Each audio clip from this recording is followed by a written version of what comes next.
आणि वैराग्य या दोन राजयोगाकडे नेतात मनुष्याला. हम्म, आणि वैराग्य हम्म, हे ईश्वर देतो, ईश्वराच्या कृपेने लाभतं असं म्हटलं जातं, जे योगदर्शन सुद्धा आपल्याला सांगतं. तर हे प्राप्त झाल्यानंतर मनुष्यानं साधना केली पाहिजे आणि ती प्रणवाची केली पाहिजे. कारण प्रणव हे मागच्याही उपनिषदामध्ये सांगितलेलं होतं, की प्रणवाची जप केल्यानंतर तो ईश्वराचा वाच्य शब्द आहे आणि त्याचं उपासना केल्यानंतर पापांचा क्षय होतो. हे पण मागच्या उपनिषदामध्ये सांगितलेलं. तसं सर्व उपनिषदामध्ये प्रणव साधना ही सांगितलेलीच आहे. तर आता पुढे हम्म. आपल्याला प्रणव उपासना सांगणार आहे. बोला सर, सर काय वाटतं? मग प्रणव प्रणव हा आपला पाया समजायचा का? हो, ज्याच्यापासून सर्व विश्व उत्पन्न झालं. मग तो पाया म्हणजे कसा आहे हे सुद्धा इथे समजावलेलं आहे. आता वर्णन आलं की तुम्हाला कळेल. आता कसं आहे, की मी म्हटलं, की दुबे-वार सर, असं म्हटल्यानंतर तुम्ही माझ्याकडे बघितलं. पण दुबे-वार म्हणजे तुम्ही आहात का? नाही. नाही. तुमचं एक अस्तित्व आहे, त्याला आपण दुबेवार हे नाव दिलं. तसं हम्म, ईश्वराचं जे अस्तित्व आहे, त्याचा वाचक शब्द ओम आहे, हो. प्रणव आहे. ओके. मग आपल्याला हो. जी इंद्रिय दिलेली आहेत, ती इहलोकातली आहेत किंवा प्रकृतीची देण हम्म, आहे. बरोबर? हम्म, हो. प्रकृतीची देण असलेल्या गोष्टीनं आपण कशाची साधना करू शकतो? तर त्याच्या वाच्य शब्दाची करू शकतो. हम्म, कारण ते निर्गुण तत्व आहे. हम्म, मग निर्गुणाची साधना सगुणानं करणं हे कठीणच आहे. आलं का लक्षात? पण त्याचा वाच्य शब्दाचा तरी उच्चार आपण करू शकतो. कारण ते तत्व जाणणं आणि त्याला डिस्क्राईब करणं शक्य नाहीये. डिस्क्राईब करणं आपण आपल्या इंद्रियांनी नाही करू शकत. हे जे सगळ्याच लोकांनी सांगून ठेवलेलं आहे. मग त्यातल्या त्यात जवळ जाणारी गोष्ट कुठली आहे? तर त्याचा वाचक शब्द. हम्म, त्यामुळे आपल्याला सगळीकडे आपल्या कर्मकांड घ्या किंवा कुठलाही श्लोक घ्या किंवा कुठलंही स्तोत्र घ्या, काहीही घ्या. सुरुवातीला काय असतं? ओम केशवाय नमः, ओम नारायणाय नमः. बरोबर? सुरुवातीला ओंकार हो. आणि नंतर मग सगळं बाकीचं. म्हणजेच परब्रह्म तत्वाचं सगळीकडे महत्व हे अधोरेखितच आहे. आणि जेवढ्या उपासना आपल्या आहेत, त्या सगळ्या सगुण आहेत मॅक्झिमम. हम्म, निर्गुणापर्यंत पोहोचणं हे अभ्यास आणि वैराग्याशिवाय शक्य नाही. आणि आपण सगळे व्यवस्थित ह्याच्याशिवाय काही आपल्याला सुचत नाही. सकाळ, दुपार, संध्याकाळ. वैराग्य ही वेगळीच कालचा गोष्ट. माझ कालचा माझा मुद्दा तोच होता. म्हणजे मी जे म्हणत होते ना सर, की सर्वसामान्यांना शक्य नाही, त्याच्यासाठी खूप मोठी साधना लागते, तेच म्हणायचं होतं मला काल. आणि साधना लागते बरोबर आहे, पण त्याच्याबरोबर ईश्वर कृपा पण पाहिजे. त्याशिवाय हो, शक्य नाही. हो. हे ते कालच आहे. मी रात्री सरांना फोन केलेला आणि सरांशी खूप वेळ बोललेलो या विषयावर. तर ते हम्म, पण असंच सांगत होते, की जर ईश्वर एखाद्यावर प्रसन्न आहे, तर तुम्ही कसं हम्म, जाणाल? तर जो माणूस भणंग भिकारी आहे, त्याच्यावर ईश्वर प्रसिद्ध हम्म, काय आहे? आणि तो कशात श्रद्धेनं हम्म. योगमार्गावर पुढे अग्रेसर आहे. अशा व्यक्तीवर आपण समजायचं की त्याच्यावर ईश्वर प्रसन्न आहे. कृपाळू आहे. हम्म. त्याला वैराग्य दिलंय त्यानं. हम्म. वैराग्य हे असंच येत नाही. ईश्वर कृपेने येतं. ते आपण म्हणतो ना, की देवाच्या मनात असेल तर कधी कसंही करून घेतो. हा, म्हणून तर भक्ती मार्गाचा उदय झाला ना. हम्म. मी 2 असा आहे. वर्षापासून मी योगशास्त्राला ऍडमिशन घ्यायसाठी 2 वर्षापासून प्रयत्न करतो. सगळ्या गोष्टी असताना असं काही नव्हतं, की म्हणजे कुठली अडचण नव्हती, काही नव्हती.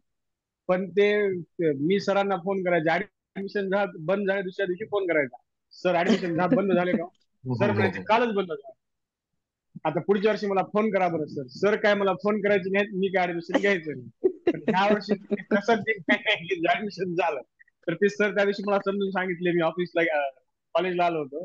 ते देवाच्या मनात असलं की देव कसंही करून घेईल. बरोबर होतं सगळं. आणि त्या मार्गावर गेलात ना की तुम्हाला पाहिजे ते प्राप्त पण होतं. असं आहे. माझी पण अशीच ऍडमिशन झाली इथे सर. हम्म. माझी पण अशीच आणि मला ऍडमिशन म्हणजे झालेली आहे. मला एवढा नाद आहे ह्या गोष्टीचा. तरी हम्म. पण ते झालंच नाही. याच्यात मला आपल्या नशिबातच नाही काही की त्याच्यामुळे ते करणार नाही. ठीक आहे, चांगलं झालंय पण. जे आहे ते चांगलं आहे, कारण त्याची योजना केलेली आहे. बरोबर ना? हो. चला आता आपण काय करणार आहोत, तर हृत प्रणव मे प्रणव उपासना हे शिकणार आहोत. हम्म. हम्म. हम्म. जवळपास सगळ्या उपनिषदांमध्ये जर बघितलं तर प्रणव उपासना आहेच उपनिषदांमध्ये. परंतु जर हम्म. तुम्ही आता हठप्रदीपिकेमध्ये वगैरे बघायला गेला तर त्या क्रियांवर जास्ती भर दिलेला आहे. आणि ह्या जे आहेत हे ग्रंथ आहेत हे प्युअर आध्यात्मिक मार्गाकडे किंवा सगळेच त्यांनी गोष्टी पूर्णत्वाला नेल्या म्हणजे पूर्णत्वापर्यंत. पण हठप्रदीपिकेसारखे जे ग्रंथ आहेत त्यांनी काय सांगितलं, तर हठयोगच मी सांगणार आहे. आणि हठयोगाचा उद्देश हा आहे की तुम्हाला राजयोगाची प्राप्ती व्हावी म्हणून हा हठयोग आहे. परंतु उपनिषदामध्ये गेल्यानंतर राजयोग म्हणजे काय हे सुद्धा कळतं. मग राजयोगासाठी लागणारी हम्म. साधना सुद्धा कळते किंवा स्वतःला कुठपर्यंत न्यायचं आहे याचा पूर्ण आवाका आपल्याला कळू शकतो, परंतु डीप गेल्याशिवाय समजत नाही. हेही तेवढंच खरं. हम्म. जेव्हा तुम्ही भगवद्गीता वाचाल, जेव्हा तुम्ही हठप्रदीपिका वाचाल, जेव्हा तुम्ही गरंड संहिता वाचाल किंवा वशिष्ठ वाचाल, या सगळ्याचं वाचन करता केल्यानंतर आपल्याला उलगडा होतो की या उपनिषदामध्ये काय सांगितलंय. हेही तितकंच खरं आहे, हम्म. कारण ते सगळे ग्रंथ यातूनच उत्पन्न झालेले आहेत आणि ते एलॅबोरेट करणारे आहेत, म्हणजे उलगडून हम्म. सांगणारे आहेत. परंतु हम्म.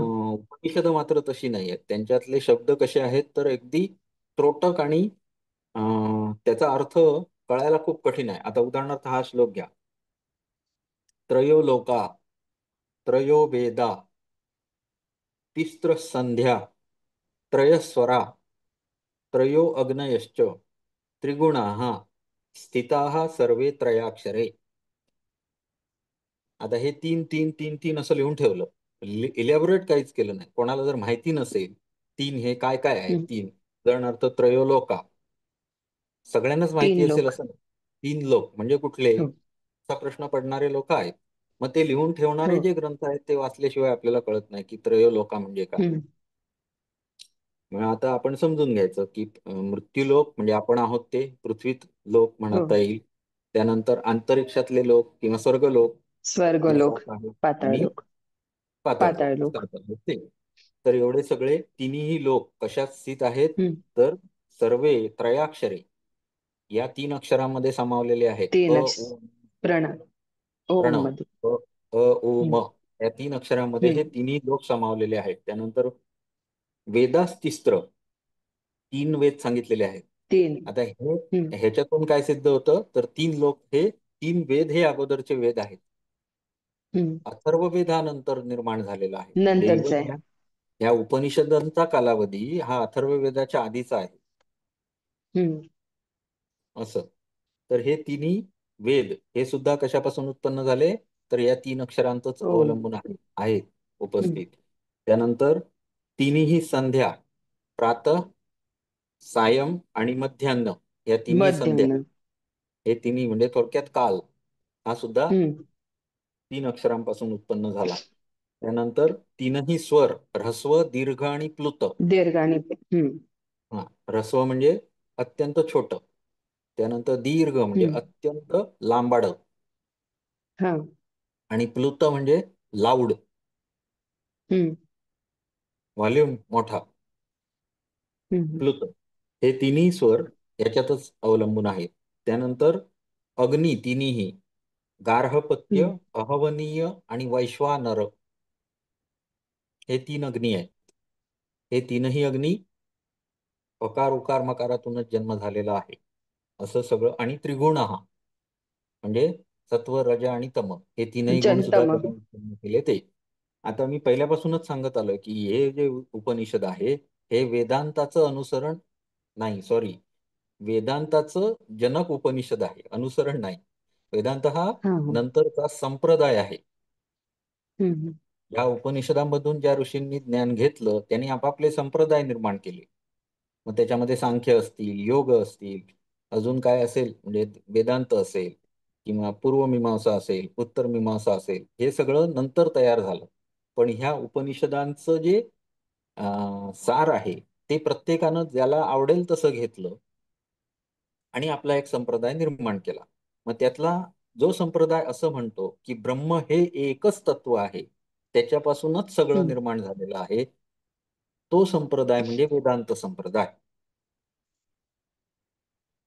आणि या संप्रदायाचं इथे वर्णन या उपनिषदामध्ये बघायला मिळतं. इथे पण कसं सांगितलं, अ उ म यामधूनच त्रिगुण उत्पन्न झाले. परंतु आपण जेव्हा योगदर्शन शिकलो होतो तिथे मात्र काय सांगितलेलं होतं, तत्व 2 सुरुवातीलाच सांगितली. कुठली? पुरुष आणि प्रकृती. सांख्यांची तत्व आपल्याला शिकवलेली तिथे, त्याच्यात तर सरळ 2 आणि योगामध्ये 3. योगदर्शन मध्ये 3 तत्व सांगितली. कुठली? पुरुष, प्रकृती आणि तिसरं तत्व ज्यांचं झालंय थोडं काहीतरी योगाचं त्यांनी सांगा.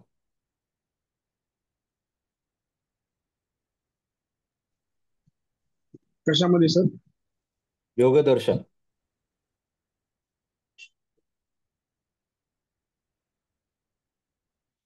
नाही माहिती. ओके. पुरुष, प्रकृती आणि ईश्वर ही 3 अच्छा. तत्व. सांख्यांनी 2च मानली, पुरुष आणि प्रकृती. ईश्वर मानला नाही. अच्छा. परंतु योगानी म्हणजे पतंजली ऋषींनी 3 तत्व मानली, पुरुष, प्रकृती आणि ईश्वर. त्यातल्या प्रकृतीमध्ये 3 गुण अस्तित्वात असतात. आता ही तिन्ही तत्व अनादी असं मानणारे हे लोक आहेत. कोण? म्हणजे सांख्यांनी सुद्धा पुरुष आणि प्रकृती हे अनादी तत्व आहेत, म्हणजे त्यांचा एकमेकांशी काही संबंध नाही आहे. संबंध आला तेव्हा सृष्टीची उत्पत्ती झाली, परंतु अनादी हम्म. स्वयंभू तत्व आहेत दोन्ही, असं सांख्याने मानलं. योगानं पण तेच मानलं. योगानं काय सांगितलं? पुरुष पण स्वयंभू, प्रकृती पण स्वयंभू आणि ईश्वर प्र- पण स्वयंभू. ईश्वर स्वयं. पण आता हे वेदांत जे दर्शन आहे शेवटचं, आपल्याला हा दार्शनिक अभ्यास हा खूप महत्वाचा आहे योगाच्या दृष्टीनं. म्हणून हे कन्सेप्ट एकदम क्लिअर करून ठेवा आपल्या. ह्या परत हम्म. परत येणार, हम्म. सगळीकडे येणार. आणि जेवढा म्हणून सांभार आपल्या समोर आहे वैदिक साहित्याचा, तो सगळ्याचा सारांशी दर्शनशास्त्र आहे. सारांश आहेत ही सगळी. तत्व मार्ग म्हणतो आपण याला. ती तत्व दाखवणारी म्हणजे दर्शन, दाखवणारी म्हणजे दर्शन, हम्म. शब्दच आहे हो. तसा. ओके. हम्म. तर जो योग मार्ग आहे त्याच्यामध्ये 3 तत्व सांगितली. आता जे वेदांत दर्शन आहे त्याच्यामध्ये मात्र एकच तत्व सांगितलं. पूर्वीपासून एकच तत्व उपस्थित आहे आणि त्यापासूनच सगळ्या गोष्टी निर्माण झाल्या, आणि ते तत्व म्हणजे ब्रह्मतत्व. ब्रह्मतत्व. ओके. तर हे हम्म. मानणारं किंवा याचं गुणगान करणारं असं हे उपनिषद आहे. ओके. हम्म. आता इथे कशावरून असं म्हटलं मी, तर इथे बघा काय सांगितलं त्यांनी. तर ओंकार अ उ म या 3 शब्दामध्ये 3 गुण समावलेले आहेत. ओके. आणि योगदर्शनात हो. जर बघायला गेलात तुम्ही, तर हम्म. ओंकार हा ईश्वराचा वाचक शब्द सांगितला, पण असं कुठेही सांगितलं नाही की ईश्वरानं प्रकृती निर्माण केली. हम्म. पुरुष विशेष म्हणून ईश्वर सांगितला तिथे, आणि हम्म. त्याचं ऐश्वर्याचं वर्णन केलं की जो आपल्यावर नेहमी कृपा करतो, मनुष्यावर हम्म. नेहमी कृपा करतो, एवढंच त्याचं काम सांगितलं. म्हणजे त्याला दंडाधिकारी सुद्धा हम्म. मानला नाही. हम्म. फक्त कृपा करणे हेच त्याचं काम आहे. आणि प्रकृतीचं काय काम आहे, तर त्रिगुणांनी सर्व सृष्टीचं निर्माण करणे एवढंच काम आहे. आणि पुरुषाचं हम्म. काम काय आहे, तर केवळ द्रष्टा, अच्छा. बघत बसणे, चाललंय ते बघत बसणे आणि द्रष्टा स्वरूप होणे, हेच त्या शास्त्राचं काय आहे, गमक आहे योगदर्शनचं. आपण योगाचे स्टुडंट आहोत त्यामुळे आपल्याला हे माहिती असणं आवश्यक आहे. सारांश सांगितलं हम्म. तुम्हाला योगदर्शनचा. पुढचा श्लोक बघूया.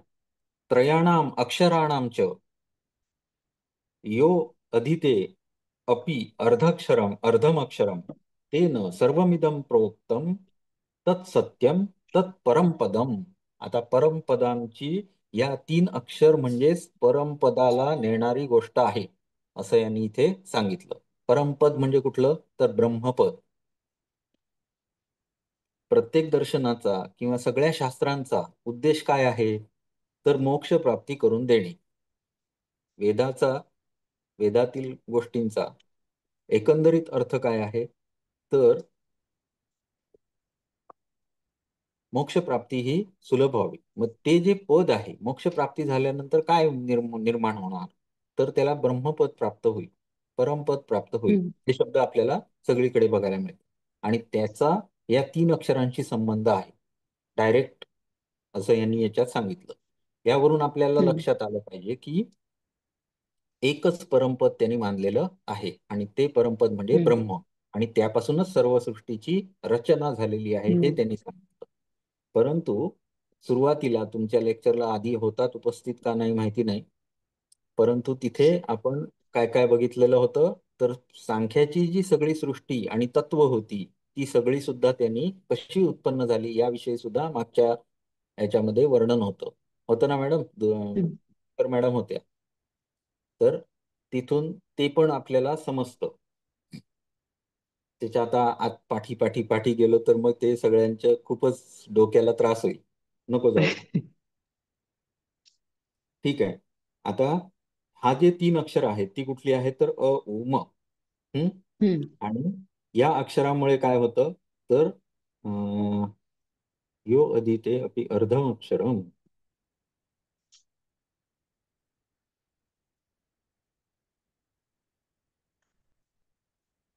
हा, ह्या जो ओंकार आहे त्याच्या काय उपासनेनं एखादा साधक 1/4 जरी बघू शकला किंवा 1/4 स्वतःमध्ये जरी जाणीव करू शकला तरी सुद्धा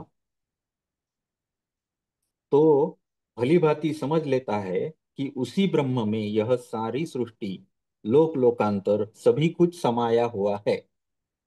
म्हणजे एकाक्षर ब्रह्म हे त्यांनी इथे मानलेलं आहे आणि त्या ब्रह्मापासूनच हे सर्व किंवा त्यामध्येच हे सर्व सृष्टी, सर्व जगत, सर्व ब्रह्मांड हे अस्तित्वात आहे हे त्याला समजून येतं असं ते सांगतात. म्हणजेच ब्रह्म हे एकमेव वस्तू आहे ज्याच्यापासून सर्व गोष्टी बनलेल्या आहेत. पुढे हम्म. पुष्पमध्ये यथा गंधः. आता पुढे वर्णन करतात की ब्रह्मपद जर आहे तर मग ते हम्म. जनरली लोकांना कोण दिसलेला माणूस मला वर्णन का नाही करून सांगत? ज्यानं बघितलं हम्म. तो का नाही सांगत? असं मग त्यांनी वर्णन केलं. परंतु ते कसं केलेलं आहे? तर सृष्टीच्या माध्यमातून जे आपल्याला ज्ञानेंद्रिय दिली, ज्यांनी आपले अनुभव हम्म. समृद्ध झाले, त्या अनुभवाच्या आधारे जे शब्द सुचतात, जी उदाहरणं सुचतात, ती उदाहरणं देऊन त्यांनी समजवण्याचा प्रयत्न केला की हे ब्रह्मपद आहे तरी कसं? तर हम्म. पुष्पमध्ये यथा गंधः. ज्याप्रमाणे पुष्पामध्ये किंवा फुलामध्ये गंध अस्तित्वात आहे.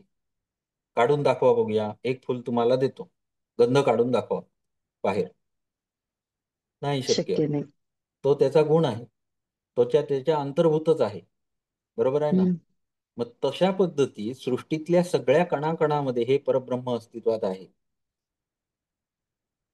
पुढे त्याला वेगळं करता पयोमध्ये. नाही येत. हा. पयोमध्ये यथाघृतम.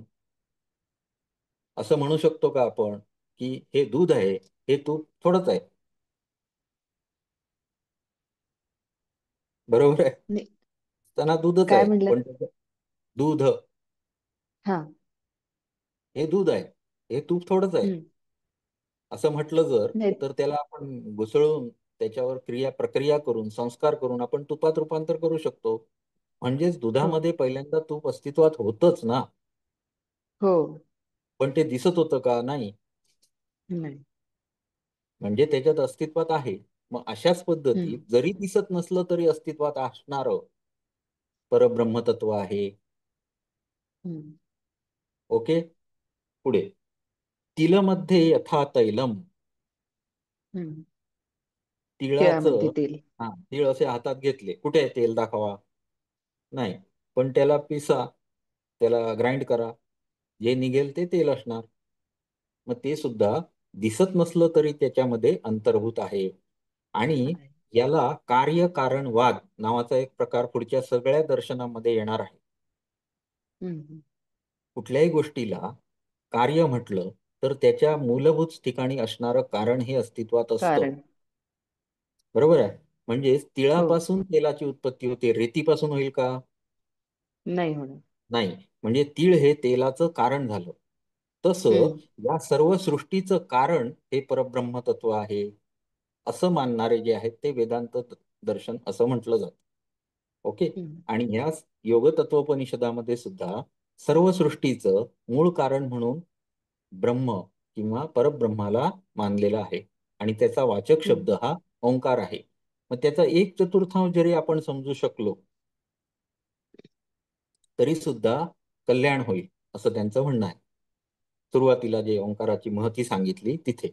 मग त्याला काय समजून घ्यायचं आहे, कशा प्रकारे समजून घ्यायचं आहे? जी गोष्ट आपल्याला डोळ्यांनी दिसू शकत नाही, आपण नाकाने वास घेऊ शकत नाही, ज्याचा चव घेऊ शकत नाही, ज्याला ऐकू शकत नाही, ज्याचा स्पर्श अनुभवू शकत नाही, कारण का तर ती या सृष्टीमधली नाहीच आहे. हम्म. सर्व सृष्टीच्या अंतर्निहित असणारी, प्रत्येक घटकामध्ये असणारी गोष्ट आहे, हे समजावून सांगितलं. सगळ्या गोष्टींचं कारण म्हणून ती गोष्ट आहे, परंतु स्वतः अस्तित्वात नाहीये. जी अशी दर्शनी असेल किंवा त्याचा स्पर्श करू शकू, किंवा मग अशा गोष्टीचं वर्णन कशा पद्धतीत करायचं हा मोठा प्रश्न आहे, कारण आपली इंद्रिय तोकडी आहेत. म्हणूनच म्हणूनच त्याला निरवयव, निराकार, निर्गुण असे हा, शब्द निर्गुण वापरलेले. असे शब्द वापरलेले आहेत. ते हम्म. जेव्हा समजून आपण घेणार, सगळ्या दर्शनामध्ये वेगवेगळे शब्द मांडलेले आहेत. ओके. आणि मग ते शब्द एकंदरीत निर्विकल्प, निराकार, हो. हे सगळे शब्द आले तर म्हणजे काय तर तर अं, आपल्याला जे अनुभवता येतं, आता समजा हे दोन शब्द आपण घेतले तर निगेटिव्ह आहेत बघा. निर्विकल्प म्हणजे ज्याला गुण नाहीये. हम्म. त्यानंतर निराकार म्हणजे डोळ्यानं बघण्याची गोष्ट आहे, आकार. हम्म. बरोबर. आकार किती मोठा आहे, हा, म्हणजे डोळ्यांनी समजता येणार नाही. हम्म. निशब्द म्हणजे ऐकायला येणार नाही. निरवयव. एकंदरीत काय तर आपल्या ज्ञानेंद्रियांनी अगम्य गोष्ट आहे, हे सांगायचं आहे त्यांना. आणि मग असं ज्ञानेंद्रिय विकसित करायला सांगितलं, जे ज्ञानेंद्रिय आपल्याला याचं दर्शन करवेल, आणि that is called third I. शांत बस तिकडे. ओके. म्हणून त्याला शिवाला थर्ड आय दाखवलेला आहे. हम्म. किंवा आपण जनरल साधक सुद्धा आपल्याला जे विकसित करायचं आहे, आज्ञाचक्रावर लक्ष केंद्रित करून खेचरी सांगितलेली आहे, शांभवी मुद्रा सांगितलेली आहे, शांत बस. सगळ्या गोष्टी इथे आहेत. आणि ज्ञानाचं स्थान सुद्धा हेच सांगितलेलं आहे. भ्रूमध्याच्या ठिकाणी ज्ञान प्रगट होतं असं सांगितलेलं आहे. तर एकंदरीत हे सगळं एकमेकाशी कसं आहे, जॉईन आहे. फक्त वेगवेगळ्या मार्गानं समजून घेतलं, वेगवेगळी गोष्टी वाचत गेलो की आपल्याला ह्या गोष्टी उलगडत जातात, आणि ह्याचं मूळ सगळी मात्र ह्या उपनिषदामध्येच दडलेलं आहे. कदाचित आपल्याला समजायला कमी पडत असू, कारण का तर आपल्याला एलॅबोरेट करूनच ऐकण्याची सवय झालेली आहे. आणि त्या काळी काय होतं तर त्या काळी लोकांना हे सगळ्या गोष्टी माहिती होत्या, त्यामुळं त्यांना सुलभ अशा गोष्टी यांनी इथे लिहून ठेवलेल्या आहेत. म्हणजे त्यांना माहिती होतं की त्रिलोक म्हणजे काय ते सांगायची आणि काही गरज नव्हती. त्यांना माहिती होतं की त्रिस्वर म्हणजे काय, ह्रस्व दीर्घ प्लुत हे त्यांना कळत होतं. प्लुत. परंतु आपल्याला मात्र आता कळायला थोडंसं प्रॉब्लेम होतो. पाषाणेव पाषाणेष्विव कांचनम, दगडामधून सुद्धा सोनं काढता येतं, कारण दगडामध्येच असतो, मेटलच आहे. दगडामध्ये ज्याप्रमाणे सोनं असतं तशा पद्धती जे ते शोधून शालिग्राम काढावं लागतं. दगडामध्ये असतं असं म्हणतात ना. म्हणजे काय थोडक्यात त्यांना सांगायचं आहे की तुम्हाला फार प्रयत्नाशिवाय काढता येणार नाही. हा. सोन्याच्या काय असतात, खाणी असतात, हम्म. बरोबर आहे ना, पण त्या हो. दगडामध्ये म्हणजे दगड दगड हे केल्याशिवाय तुम्हाला ते मिळणार नाही, सोनं सुद्धा. ते सुद्धा शोधून शोधून काढावं लागेल. आणि त्याच्यासाठी खूप मेहनत घ्यावी लागेल. या दोन्ही गोष्टी याच्यातून त्यांना सांगायच्या आहेत. उदाहरणं सुद्धा अशा पद्धतीत देतात की ते तुम्हाला सांगतील गोष्टी कशा आहेत. आता हे सगळं सांगून झाल्यानंतर पुढे सांगतात, हृदि स्थाने स्थितम पद्मम तस्य वक्त्रम अधोमुखम. हृदयस्थाने, हृदयाच्या ठिकाणी. हृदय हे साधारण कुठे आहे? तर शरीराचा मध्यभाग. बरोबर, इथे छातीच्या आसपास. हृदयस्थाने स्थितम पद्मम. पद्म म्हणजे कमळ. तस्य वक्त्रम अधोमुखम. हे कमळ आहे असं विचार जसं करा. तस्य वक्त्रम म्हणजे तोंड कसं आहे? तोंड अधोमुख आहे. अधोमुख आहे. खाली गेलेलं. हम्म. ऊर्ध्वनालम अधोबिंदुस तस्य मध्ये स्थितम मनः. ऊर्ध्वनालम त्याची जी नाळ आहे म्हणजेच काय, देठ आहे, तो देठ वरती देठ. आहे आणि तोंड खाली आहे, अधोमुखम. आणि तस्य मध्ये स्थितम मनः, या हृदयाच्या मध्यभागी कोण आहे? मन आहे. अकारे रेचितम पद्मम उकारेणैव भिद्यते, मकारे लभते नादम अर्धमात्रा तु निश्चला. आता ह्याचा अर्थ बघूया काय आहे.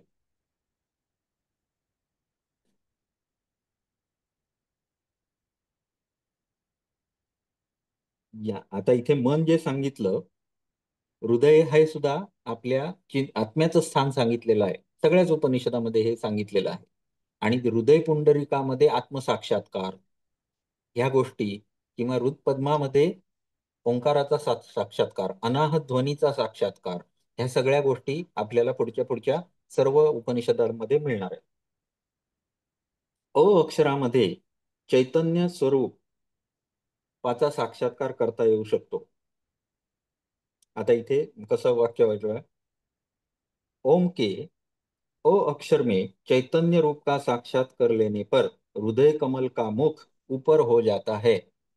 म्हणजेच ते काय होतं? कमळ जेव्हा असं असतं तेव्हा ती कळी असते, आणि उमलत जेव्हा असेल. आकाराद्वारे स्वरूप जाणायला सुरुवात करतात तेव्हा ते फुलतं, उमलत. त्याचं तोंड वरती येतं. ओम के उ अक्षर में चैतन्य ब्रह्म के,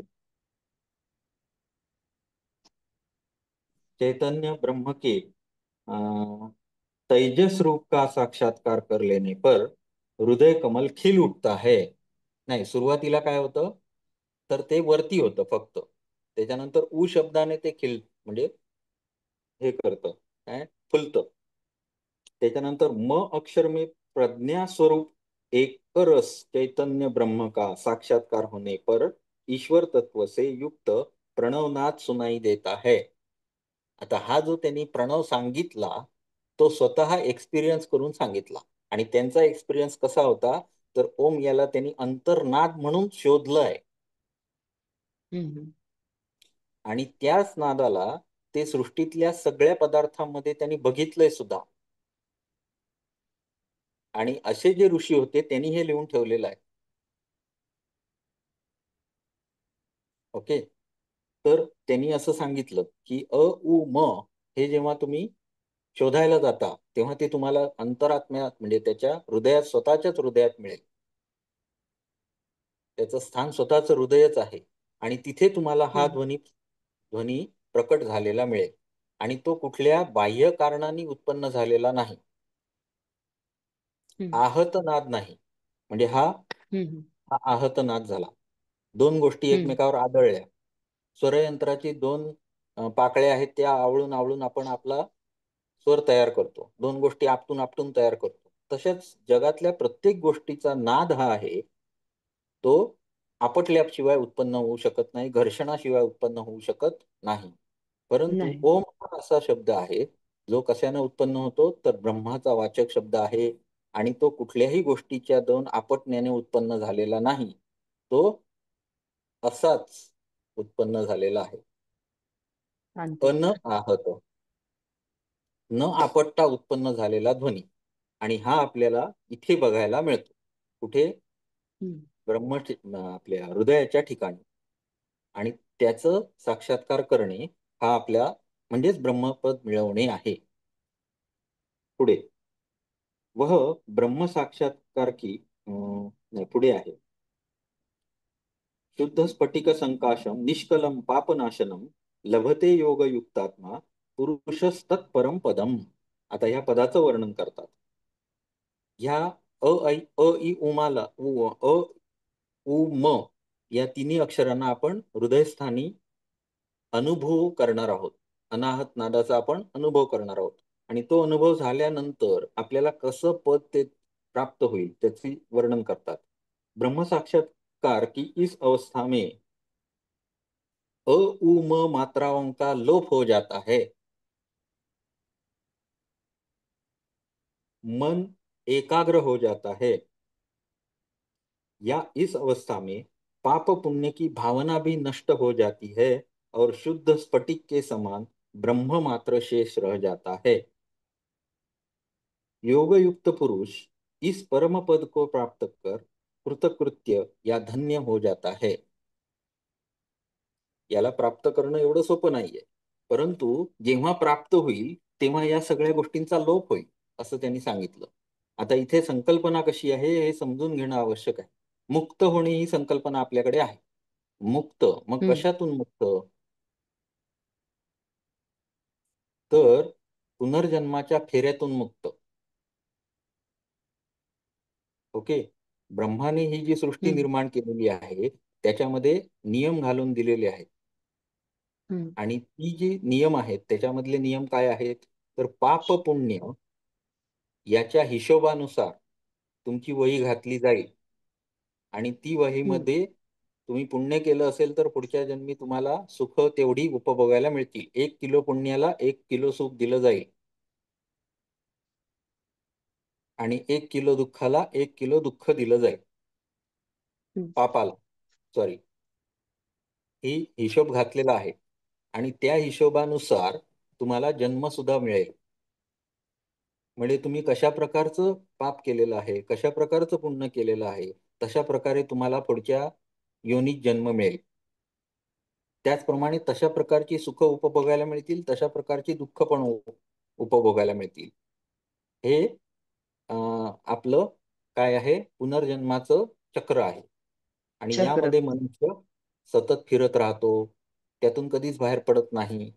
ही जी आहे ते कधी बाहेर पडणं आहे तर जेव्हा तुम्ही मूळ तत्वाला जाणून घेणार तेव्हा त्यानं निर्माण केलेल्या चक्रामध्ये तुम्ही परत येणार नाही. नाही. ही संकल्पना इथे आहे. मग काय काय होईल तर पाप पुण्याचा नाश होईल. जर पाप आणि पुण्य अस्तित्वातच नाही तर पुन्हा सुख दुःख उपभोगायला यावं लागेल का? नाहीच. ज्याच्या वहीमध्ये नोंदच नाही, पाप शून्य आणि पुण्य पण शून्य. तो पुण्याचं शून्य. सुख उपभोगायला कशाला येणार आणि पापाचं दुःख भोगायला कशाला येणार? समजलं का? हम्म. म्हणजेच त्याची हम्म. वही कोरी केली जाते. जर तो ब्रह्मपद अनुभवला तर त्याची पूर्वजन्मीची वही कोरी केली जाईल. ओके. त्याच्यानंतर पुढे हम्म. काय मन एकाग्र होतो. आता या पदावर गेल्यानंतर आपण इतक्या डीप मेडिटेशनच्या अवस्थेत असू की आपल्याला हम्म. अनाहत नादही समजलाय आणि तोही विलीन झालाय. त्यावेळी आपल्याला हे ब्रह्मपद मिळालंय. ही अवस्था हम्म. समाधीची अवस्था आहे म्हणून सांगितलेली आहे. हम्म. सगळीकडे वर्णन आहे याचं. या अवस्थेमध्ये गेल्यानंतर मनाचा काही संबंध राहिला का? मनाचं काम काय आहे? हम्म. मेसेंजर आहे. मन हे हम्म. मेसेंजर हो. आहे. म्हणजे कसं तर मी डोळ्यानं एखादी गोष्ट बघितली तर त्याचा आकार उकार डोळे म्हणजे माझी जी काय म्हणतो आपण त्याला रूप तन्मात्रा जी आहे त्याद्वारे मी ते ग्रहण करेन आणि ते मनाकडे हम्म. सोपवेल. मग मन नेऊन वरती पोचवेल. अहंकार, महत बुद्धी बुद्धी मेंदूकडे. कडे नेऊन पोचवेल. हा मेसेंजर आहे हम्म. ज्ञानेंद्रियांसाठीचा. आणि कर्मेंद्रियांसाठीचा काय आहे तर त्यांनी जे काय निर्णय घेतलेले आहेत ते कर्मेंद्रियांपर्यंत पोचवेल आणि हाताला हाताला ऍक्शन करायला लावेल, पायाला चालायला लावेल वगैरे वगैरे. तर हे मेसेंजर जे आहे त्याचं काम बंद. हम्म. म्हणजेच त्याचा लय झाला. हम्म. ते असं पद आहे जिथे तुम्हाला जाणून घेण्यासाठी जी एकाग्रता लागते ती तुम्ही साध्य केलेली आहे, तुम्ही समाधी अवस्थेत पोहोचलेला आहात म्हटल्यानंतर हम्म.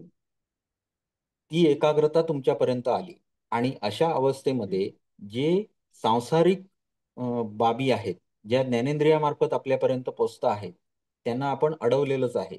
हठयोगाचा अभ्यासच आपण त्याच्यासाठी केलेला आहे. मग या अवस्थेमध्ये मनाचं पूर्ण लय होईल आणि उरेल ते काय उरेल तर शुद्ध चैतन्य स्वरूप. हम्म. आणि तेच शुद्ध चैतन्य स्वरूप हे ब्रह्माचं स्थान आणि ब्रह्माची पद आहे. आणि ते कसं हम्म. आहे? शुद्ध स्फटिक संकाशम, शुद्ध स्फटिकाप्रमाणे प्रकाशवान आहे. एवढंच ते हम्म. वर्णन करू शकलेलं आहे. निष्कलम, त्याला त्याचं वर्णन करणं शक्य नाहीये. सगळं नकारात्मक वर्णन सगळं मिळायला सुरुवात होते. एक हम्म. प्रकारचा शुद्ध प्रकाश आहे. ओके, पहिलं वर्णन मिळालं. हम्म. दुसरं निष्कलम, त्याला कुठलेही अवयव नाहीये. हम्म. जसं चंद्राच्या कला असतात असं आपण म्हणतो. हम्म. म्हणजे जो प्रमाण असतं त्याला, की ह्या एक अर्धकोर अजून काय अजून अजून मोठा होतो, 15 दिवसात पूर्ण गोल का गोलाकार होतो. असं काही प्रमाण नाहीये त्याला. निष्कलम. हम्म. पुढे पापनाशनम, इथे गेल्यानंतर पाप नाशच होतात सगळी. हम्म. लभते योगयुक्तात्मा, हे ज्या योग्यानं साध्य केलं. पुरुषस्तत्परम पदम, हे पुरुष, हा पुरुष आहे आणि हेच परमपद पण आहे. म्हणजेच ब्रह्म आणि जीवात्मा यामध्ये असलेला संबंध त्याचाच हम्म. अंश आहे. ब्रह्माचा, परब्रह्माचा अंशच आपल्या आतमध्ये स्थित आहे आणि त्याला आपण आपल्या हम्म. आतच शोधलं पाहिजे. हे पण इथे काय झालं? उद्धृत झालं. सांगा. आणि त्याच्यासाठी कुठलं हत्यार दिलं आपल्याला? तर वाचक शब्द दिला हम्म. आणि प्रणवाची उपासना करायला सांगितली. ठीक आहे, पुढे कूर्मः स्वपाणिपादादि शिरश्चात्मनि धारये, एवं द्वारेषु सर्वेषु वायुपूरितरेचितः, निःशब्दं तु नवद्वारे ऊर्ध्वं प्राङ्निश्च संस्तथा, घटमध्ये यथा दीपो निवान्तं कुम्भकं विदुः, निषिद्धैर्नवभिर्द्वारैर्निर्जने निरुपद्रवे, निश्चितं तु आत्ममात्रेण अवशिष्टं योगसेवयेत इत्युपनिषद. आता ह्याचा समारोप केलाय त्यांनी. कशात? सारांश टाईप सांगून समारोप केलाय. मग त्याला त्याला एक उदाहरण देऊन सांगितलंय की हम्म. हे सगळं जे काही मी तुम्हाला सांगितलं, योग तत्वोपनिषद सगळं सांगून झाल्यानंतर सुरुवातीला त्याने कसं सांगितलं होतं की योग जो आहे त्याच्यामध्ये कुठल्या कुठल्या गोष्टी कराव्या लागतात. त्यानंतर हठयोगाचं पूर्ण वर्णन केलं, त्यानंतर राजयोगाचं वर्णन केलं, मग वैराग्याचं वर्णन केलं, त्यानंतर प्रणवाचं वर्णन केलं. आणि हे सगळं सांगितलेलं आहे ते कसं? तर त्याच्यासाठी एक उदाहरण दिलं. सर्वात पहिलं उदाहरण काय आहे? कासवाचं. कासव हम्म. ज्याप्रमाणे आपलं तोंड आणि चारही पाय आतमध्ये ओढून घेतं, म्हणजेच हम्म. 5 गोष्टी ते आतमध्ये ओढून घेतं, तशा पद्धतीत तुम्ही काय शिकलं पाहिजे? तर तुमची जी पंचज्ञानेंद्रिय आहेत ते आपल्या विषयांकडे हम्म. धावत आहेत, त्यांना आत ओढून घ्या. कासवाचं उदाहरण दिलं. ओके, कासवाच्या प्रमाणे शिर आणि पाय हे आतमध्ये ओढून घ्यायला शिका. म्हणजेच काय करा? तर त्यांच्या विषयापासून त्यांना तोडा. यालाच मॅडम काय अनासक्त म्हटलेलं आहे? हा, योगामध्ये अनासक्त काय होणे. म्हटलेलं? म्हणजे काय? पण योगात शब्द आहे त्याला. अष्टांग माहिती आहेत का तुम्हाला योगातली? प्रत्याहार. हा, सुजाता मॅडमना आहेत का माहिती?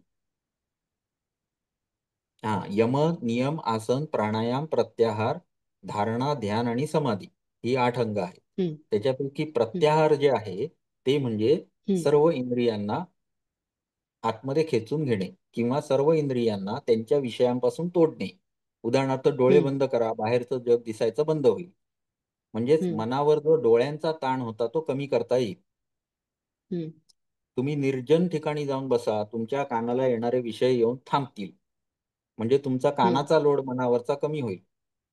तुम्ही हम्म. अशा ठिकाणी बसा जिथे उगाच घाणेरडे वास येणार नाही म्हटल्यानंतर तुमचा हम्म. नाकाचा लोड मनावरचा कमी होईल. एकंदरीत मनाला हम्म. कुठे लावायचं आहे? परब्रह्मावर केंद्रित करायचं आहे. मग त्याला आधी बाहेरच्या विषयांपासून थांबवलं पाहिजे. म्हणजेच हम्म. मुलाला जर अभ्यासाला तुम्हाला केंद्रित करायचं आहे तर मोबाईल तोडला पाहिजे.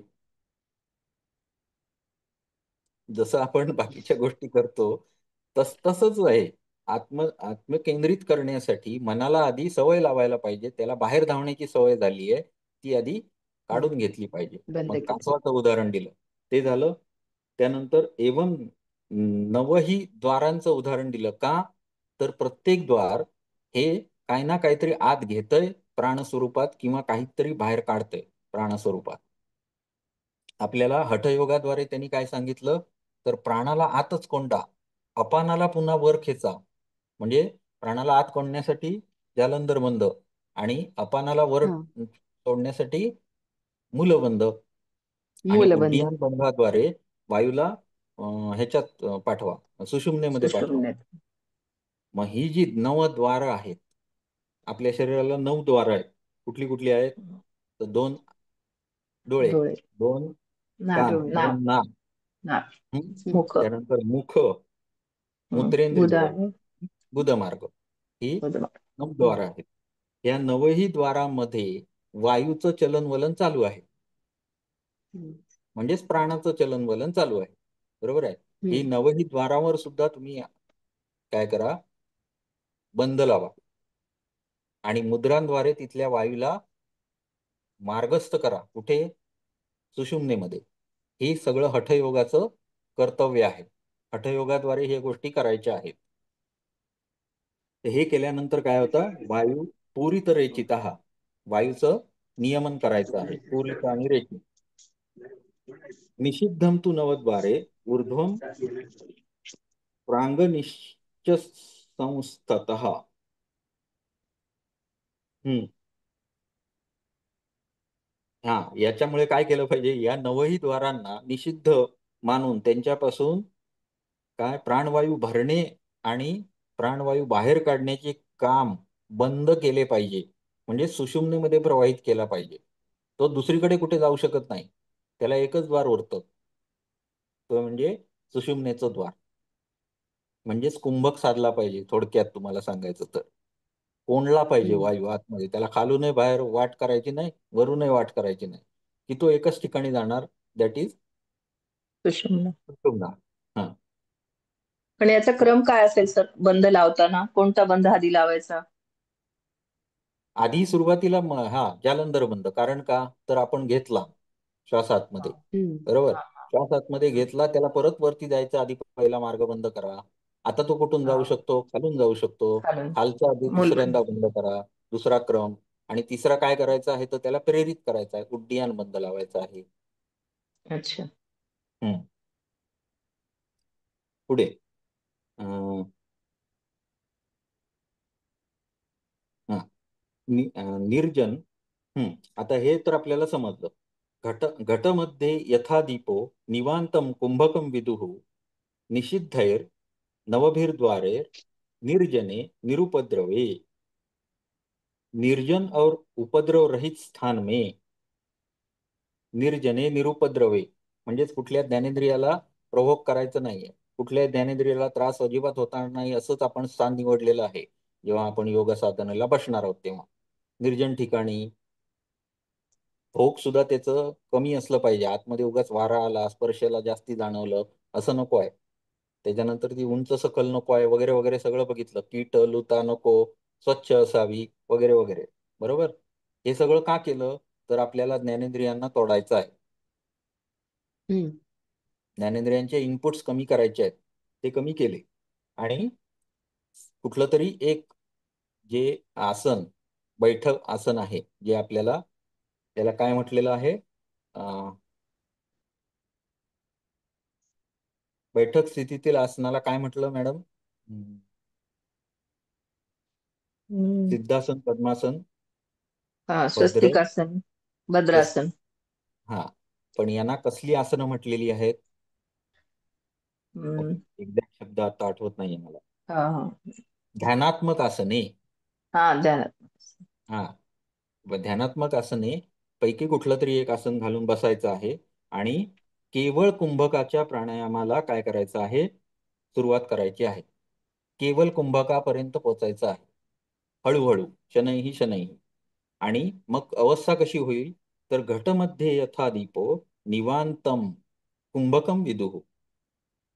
घटामध्ये जेव्हा तुम्ही एखादा दिवा लावून ठेवला, तर आजूबाजूचा वाऱ्यानं त्याची ज्योत हलत नाही आणि त्याला ऑक्सिजन पण मिळत राहतो वरून पाहिजे तेवढा, परंतु निवांत ती एक शांत पद्धतीने तेवत राहते. अशा प्रकारचा स्थिरपणे. कुंभामध्ये आतमध्ये जो दीपक आहे स्फटिका समान, त्या दीपाला आपल्याला शोधायचा आहे. तो आपल्या आतमध्येच आहे, तो तिथे प्रज्वलित करायचा आहे. आणि प्राणाचे सर्व व्यवहार थांबवल्यानंतर ती जी ज्योत आहे ती इकडे तिकडे भटकते आहे, ती आपल्याला व्यवस्थित दिसू लागेल, असं याचं म्हणणं आहे. स्थिर होईल. आता पुढे निश्चितम. निश्चितम त्वात् तू आत्ममात्रेण अवशिष्टम योग सेवयत इत्युपनिषद. हे मी सांगतोय हे निश्चित समजा की अशा पद्धतीत तुम्ही जर या उपनिषदामध्ये सांगितलेली जर क्रिया तुम्ही व्यवस्थित केल्यात, तर निश्चित तुम्ही काय होणार आहात, आत्मवान होणार आहात, आत्मदर्शक होणार आहात. आणि योग सेवयेत, ही जी योगसेवा किंवा योगाचं सेवन म्हणण्यापेक्षा जे मी सांगितलं ते तुम्ही जर केलं, तर तुम्ही निश्चितपणे आत्मतत्वाला जाणून घ्याल, असं सांगतायत. आणि इत्युपनिषद म्हणजे उपनिषद इथे संपलं. इति योग तत्वोपनिषदम समाप्त. ओके, आता आपण प्रार्थना घेऊ. सहनाववती. ओम सहनाववती. ओम सहना भवतु सहनो सहनौ भुनक्तु सह हा. वीर्यं वीर्यं करवावहै तेजस्विनावधीतमस्तु मा विद्विषावहै. ओम शांती शांती शांती शांती. आता हा नियम आहे. तुम्ही जर बघितलं तर प्रत्येक उपनिषदामध्ये सुरुवातीला प्रार्थना आहे आणि शेवटी पण ही प्रार्थना आहे. ओके, ठीक आहे. आता आपण पुढच्या उपनिषदाला सुरुवात करूया आणि आज आपण थांबूया. कुठला आहे आपला आता, तेजोबिंदू आहे ना उरलेलं. साधारण आपण ह्या गोष्टी बघूया काय काय आहेत आणि आज आपण थांबू. पुढच्या आठवड्यात आपलं तेजोबिंदूला मात्र तुमचं कस लागणार आहे, माझा नाही, कारण मी शोधातच आहे. मी मी आनंद घेतोच, प्रश्न नाही, पण तुम्हाला ऐकण्याचा कस लागणार, कारण याच्यामध्ये बऱ्याच अशा गोष्टी आहेत की ज्या समजून घेता घेता दमछाक होते किंवा तोचतोचपणा वाटतो, परंतु आहे मात्र ज्यांनी तल्लख बुद्धीनं विचार करायची सुरुवात केलेली आहे त्यांच्यासाठी उत्कृष्ट आहे. यामध्ये काय काय सांगितलं, तेजोबिंदूमध्ये सुद्धा योगाची अंग सांगितलेली आहेत, प्राणायाम प्रत्याहार सांगितलेला आहे, धारणा ध्यान समाधी सांगितलेली आहे, समाधीतले परत म्हणजे साधक बाधक तत्व सुद्धा ह्याच्यात सांगितलेली आहे. त्यानंतर ज्ञानी झाल्यानंतर ज्ञानाची अवस्था कशी असणार ती वर्णन केलेली आहे. हे झाल्यानंतर जीवनमुक्त म्हणजे काय, जीवनमुक्त हा कसा दिसतो, वागतो, बोलतो, हे सांगितलेलं आहे. त्याच्यानंतर विदेहमुक्त असे पण जीव आहेत की जे ज्यांचा देह अस्तित्वात नाही, परंतु ते या सृष्टीमध्ये आहेत, असेही काय म्हणतात जीव आहेत, ज्यांना काय म्हणता येईल, विदेह मुक्त. विदेह ज्यांचा देह नाही आणि ते मुक्त पण आहेत. पुढे आता पुनर्जन्माचं कारण या उपनिषदामध्ये सांगितलंय. जे मी मगाशी तुम्हाला सांगितलं की 1 किलो पापाला 1 किलो दुःख मिळतं, हेच पुनर्जन्माचं कारण आहे. मग हे पुनर्जन्माचं कारण कसं, म्हणजे इथून तो माणूस काय घेऊन जातो, पोथी आपल्या बरोबर घेऊन जातो का, का तिथे कोण नोंदणी ठेवणारा माणूस आहे, ही व्यवस्था आहे कशी, हे समजावून सांगण्यासाठी या उपनिषदामध्ये गोष्टी सांगितलेल्या आहेत. म्हणजेच स्थूल शरीर, सूक्ष्म शरीर आणि कारण शरीर. दार्शनिक उगाच नव्हते. दार्शनिक अत्यंत सूक्ष्म विचार करणारे ऋषी होते आणि त्यांनी या गोष्टींचा सूक्ष्मतेने विचार केला आणि त्याची मांडणी केलेली आहे आणि आपल्यापर्यंत पोहोचवलेले आहे. पुढे तुरीयावस्था किंवा समाधी अवस्था, त्याचं वर्णन हे पण तुम्हाला सगळ्या दर्शनामध्ये मिळतं.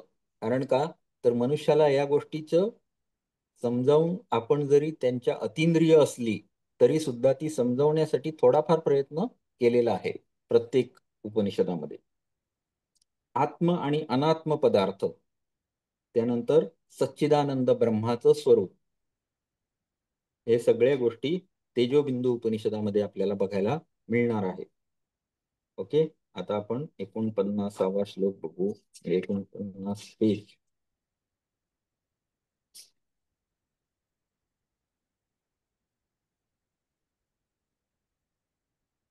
प्रथम अध्याय, प्रणव स्वरूप तेजोमय बिंदु के ध्यान की महिमा तथा उसके अधिकारी एवं अनधिकारी. सगळ्यात पहिला मुद्दा काय, तर प्रणव. आपण तिथे पण बघितलं, अमृतनाद उपनिषदामध्ये पण सुरुवातीलाच बघितलेलं आहे. तेजोबिंदूमध्ये सर्वात शेवटी आलं ह्याच्यामध्ये योगतत्व उपनिषदमध्ये, परंतु याच्यामध्ये परत पहिल्यापासूनच आहे. आता पुढे एक श्लोक तरी, एक दोन श्लोक काय होतील ते घेऊया. ओम तेजोबिंदु परम ध्यानम विश्वात्म हृदय संस्थितम आणवम शांभवम शांतम स्थूलम सूक्ष्मम परम चयत. वर्णन केलंय तेजोबिंदू. ओमला त्यांनी काय म्हटलंय, तेजोबिंदू असं नाव दिलंय. तिथे स्फटिका संकासम अशा पद्धतीत वर्णन केलंय की एक स्फटिकाप्रमाणे प्रकाश, अशा पद्धतीत त्याचं वर्णन केलेलं आहे. इथे यांनी कसं केलंय, तेजोबिंदू, पाण्याचा एक ड्रॉप बघितला जर, बिंदू असं आपण त्याला म्हणू शकू, बरोबर आहे. आणि ते जाळलेला. पुढे परम ध्यानम विश्वात्म हृदय संस्थितम. हृदय म्हणजे हृदयामध्ये त्याचं काय आहे, वास्तव्य हृदयामध्ये आहे. हा, स्थान. हृदयामध्ये संस्थित आहे असं आहे. आणवम शांभवम शांतम स्थूलम सूक्ष्मम परमचयत. आता याचं शांभव ध्यानामध्ये या गोष्टीला महत्व द्यायचं आहे, याचं ध्यान करायचं आहे, तेव्हा आपल्याला परमपद प्राप्त होईल हे सांगण्यासाठी वर्णन चालू केलेलं आहे. माया से व्याप्त इस संसार में, संसार से परे परमचयत, या सर्वांपासून परे असणारं, मायेपेक्षा पर किंवा दुसरं, व्यतिरिक्त, मायेच्या व्यतिरिक्त असणारं हे पद आहे. हे कुठे आहे, तर हृदयामध्ये आहे आणि प्रणव स्वरूप आहे आणि तेजोबिंदू सारखं आहे आणि याचं ध्यान हे परमश्रेष्ठ ध्यान आहे. हे पहिला श्लोक आपल्याला सांगतो आहे. या तेजोमय बिंदूचं ध्यान आणव म्हणजे अत्यंत सूक्ष्म आहे. म्हणजेच आपण जर बघायला गेलं तर आपलं सगळं जे काय काम आहे, हे काय करायचं आहे आपल्याला, तर बाहेरच्या जगापासून आत जायचं आहे. आता बाहेरचं जग जे आहे तर यत पिंडे तत् ब्रह्मांडेच आहे, बरोबर आहे, पण मोठ्या स्वरूपात आहे. मोठ्या स्वरूपात आहे बाहेरची गोष्ट.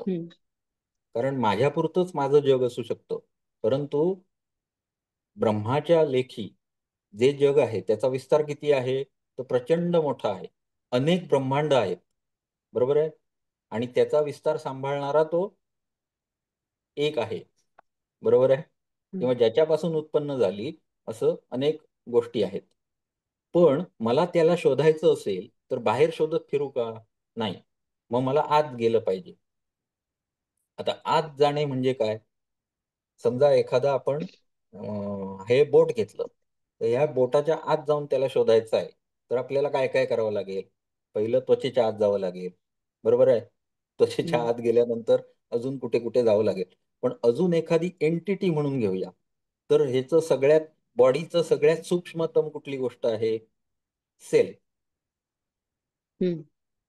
मग प्रत्येक सेलच्या आतमध्ये असणारं शोधा, त्याच्याही पेक्षा सूक्ष्म, हम्म.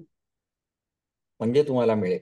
असं थोडक्यात काय, तर आपल्याला सूक्ष्माती सूक्ष्म जावं लागेल तेव्हा मिळेल. आलं का लक्षात? बॉडीचा कोअर पार्ट जर घेतला तर काय येईल? तर हृदय येईल. हम्म. बॉडीच्या आतमध्ये आपली बॉडी आहे, बॉडीच्या कोअर पार्ट जर घेतला तर काय येईल? हृदय येईल. मग त्या हृदयाच्या आतमध्ये शोधा, मिळेल. ओके. म्हणजे सूक्ष्मात जाणं आवश्यक आहे. परम सूक्ष्मम हम्म. आणवम, अर्थात अत्यंत सूक्ष्म साध्य ईश्वर के शिव रूप की प्राप्ति कराने वाला शांभव तथा गुरु की शक्ती से ही साध्य है. सांगितलं तुम्हाला, कृपेशिवाय शक्य होत नाही. शक्य नाही. आता गुरुला ईश्वर सुद्धा म्हटलेलं आहे. हम्म. कुठे? योगदर्शन मध्ये गुरुणामपि गुरुः हम्म. असं त्याचं वर्णन हम्म. केलेलं आहे. ओके. तुमच्या माझ्यासाठी कदाचित एखादा गुरु असेल, परंतु हम्म. गुरुणामपि गुरु कालेना नवच्छेदात असं वर्णन आहे त्याचं ईश्वराचं. तो सुद्धा गुरुच आहे. ईश्वराच्या कृपेशिवाय ते शक्य नाहीये. शक्य नाही. हम्म. शक्ति से ही साध्य है और मन को शांति देने वाला है. शांतम. पुढे, यह ध्यान स्थूल सूक्ष्म तथा इन दोनों से परे सबसे श्रेष्ठ फल को प्राप्त कराने वाला है. स्थूल म्हणजे काय आणि सूक्ष्म म्हणजे काय, हे आता ह्याचं वर्णन जर आपण केलं तर सृष्टीचा क्रम परत एकदा बघावा लागेल. सांख्याचा सृष्टीक्रम कसा आहे, तर तो प्रकृतीपासूनच आहे. पुरुषाचा कुठला विकार सांगितला का? नाही. प्रकृतीपासूनच सर्व गोष्टी उत्पन्न झाल्या. आता पंचमहाभूतांपेक्षा सूक्ष्म काय आहे? तन्मात्रा आहे. तन्मात्रांपेक्षा सूक्ष्म काय आहे? अहंकार आहे किंवा गुण आहेत. म्हणजे तमोगुण आहे समजा. त्याही पलीकडे कोण आहे? सूक्ष्म अहंकार आहे. अहंकारापेक्षा सूक्ष्म कोण आहे?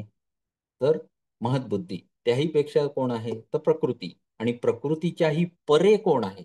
सूक्ष्म वगैरे नाही, परे, वेगळा. प्रकृतीपासूनही वेगळा कोण आहे? तर पुरुष आहे. आणि तो आपल्याला शोधायचा आहे. त्यामुळे त्यांनी काय सांगितलं? स्थूल आणि सूक्ष्माच्या परे. आलं लक्षात? परे हा शब्द इथे परम यत. पुढे, स्थूल सूक्ष्म परम च यत असं जे पद आहे ते कुठे आहे? तर स्वतःच्याच हृदयामध्ये आहे. आणि त्याला आपण तिथे ओंकार रूपी तेजोबिंदूच्या सहाय्यानं त्या स्वरूपात शोधायचं आहे.